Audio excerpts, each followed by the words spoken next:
Hi, I want to make another psychology kind of video, and it comes down to a recognition of the reality that we're living in and coming to terms with reality. And it goes back to the argument videos I was making about the argument, and at least emotional attachments to these ideas that make us more disposable to life, more in terms with life, and and coming to terms with life, and being more willing to live the life as opposed to fooling yourself and deluding yourself. It comes down to deluding yourself and these emotional attachments to these delusions and these non-recognitions of truth, and it's about recognizing the truth and how this truth can control you, and recognizing how logic can be a base for which you can continue, and you can live by the logic but still an emotional rich life, still living a life that has still gratification. You could still live in your fantasies. Just because you recognize the truth doesn't mean you can't live in the fantasies that you've all enjoyed up until the moment that you did recognize some kind of truth, or any kind of truth. Doesn't mean that you can't still lie to yourself. And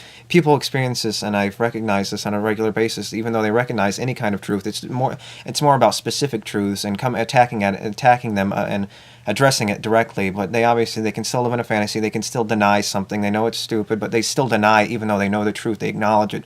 And this is something that people do on a regular basis. It just depends on the grandiosity of the exception, the realizing and accepting of the truth, and not having as much of an emotional attachment to the other side and the fantasy moral that you're living in. It's the more you know of a truth, it's almost, I guess they think it's harder to live by the fantasies that they were living by, recognizing more of a more ingrained truth in the world that we're living in, and the reality that we're living in is a way where they can confuse that, and confuse where they can't live in some kind of fantasy anymore.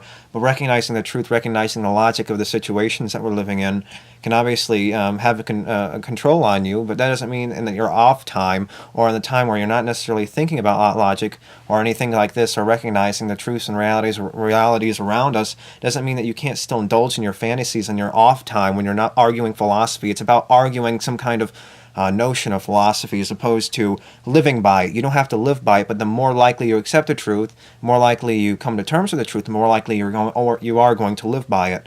But that doesn't mean you're not going to fantasize and do all sorts of irrational things that sentient creatures do, because it's impossible. We're living from our own subjective point of view. Obviously, there's an objective reality around us, but from our point of view, we obviously have our projections of value. We already have our biases. We already have all these things, and weeding them out, to a certain extent, can be helpful and useful, but obviously it's not going to happen completely, because obviously, like life itself, it breeds new problems, and no matter what, having no kind of feedback mechanism where you compensate for these kinds of truths, like this, the projections of value and ego, and satisfying your desires. Obviously, there has to be some kind of inverse. Otherwise, what would you be living life for? Obviously, you're living a life. You can still enjoy yourself, and recognizing the truth in its entirety, at least as far as you can recognize the truth in its entirety, doesn't mean you can't live your fantasy. So I think that explains it good enough, and I wanted to mention something about insecurity and pain, and recognizing pain, and still coming to recognizing the reality that we're living in. We're still, just because we're living a life, and we're living in reality, you can't, and because we're feeling some kind of pain, doesn't mean that the truth is, just because you have this kind of the pain, recognizing that life and the recognition of life is some kind of painful event, and in recognizing that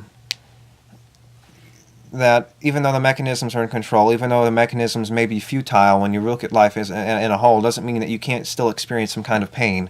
You can't experience some kind of psychological pain, some physical pain. Obviously, the physical pain can be more easily understood, more concretely proved. Obviously, that's something that exists, because the negative is the only thing that exists in this reality. But insecurity, feelings of inadequacy, things like this, psychology, pretty much, a psychology game. We're still playing the psychology game, even if we do recognize reality, and that's something you have to make a distinction with. you have to realize you're still playing a psychology game, and recognizing reality and separating those two, cutting them, and still recognizing that you can still have these emotions, and recognizing that you're still experiencing these emotions, like insecurity and inadequacy and depression and anxiety and all sorts of these kinds of things, and any kind of real physical suffering and mental suffering, psychological suffering, and recognizing the truth. Obviously, it can be a part of those sufferings, but it can help you come to terms with the truth and realize, come to terms with the truth, make you recognize the truth. The more pain you go through, the more likely you're going to recognize the truth. And coming to terms with these two things, and cutting the ties, and recognizing that you're still an emotional creature and you're still going to have these kinds of feelings, that it doesn't take away from the recognition of reality that we're living in. So you can still feel pain. You can cut the ties. You can recognize that you're an emotional creature still, no matter what. And you could still feel these pains, but recognizing sometimes that the game that you're playing is futile. The chases that you have, the insecurities you have, can obviously, if you're looking at it from a completely philosophical point of view and not just living in the moment, you can recognize that these feelings that you have are utterly, well, obviously you're feeling something, you're feeling a negative sensation, but you have to recognize once you've solved this problem, you're on to another problem. Obviously, the bigger problems you want to get rid of. If it's a severe problem, you want to get rid of it more. But obviously, you're going to be going on from one problem to another problem. It doesn't matter. Obviously, in the end, it doesn't matter. We're just doing the same game, propelling, and then you're disposable, propelling the mechanism, procreating, you're disposable, and so on and so forth. There's nothing more, nothing less. It doesn't do anything. Feeling good about yourself doesn't accomplish anything other than this self-gratifying ego mechanism that helps you procreate, and then you're exposable, and so on and so forth. It doesn't mean anything. It makes you exposable. It makes you want to procreate so you can become exposable, only for the next generation to become exposable, and so on and so forth. No built-in function beyond the same function of procreating for no good reason, to continue for no good reason. And that's the only game that we're playing, and it's just a pointless, frivolous game that has absolutely no purpose and no meaning and no function beyond the function obviously mentioned of procreating and doing the same thing over and over again. So, yeah, I think that's all I need to mention. So, I do appreciate it. And so until next time, bye.